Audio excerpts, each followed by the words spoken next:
লক্ষ রোহিঙ্গা মুসলমান, তোমাদের কি হয়ে গেল?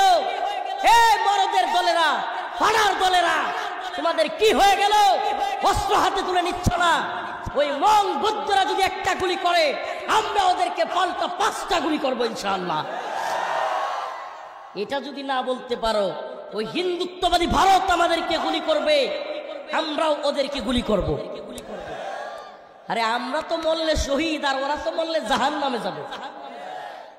যারা মরলে শহীদ, এরা আবার ভয় পায় কেন? যাদের আখেরাত আছে তারা ভয় পাবে? এদের তো কোনো আখেরাত নেই, এরা তো যাবে জাহান্নামে। অতএব মুসলমানদের কনসেপ্ট ক্লিয়ার থাকা চাই।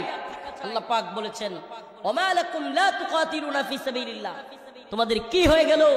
তোমরা আল্লাহর রাস্তায় যুদ্ধ করতেছো না। ওয়াল মুস্তালাফিনা মিনার রিজাল ওয়ান নিসা, এই ছোট্ট ছোট্ট শিশুরা ফিলিস্তিন থেকে চিৎকার করে বলতেছে, রব্বানা রব্বানা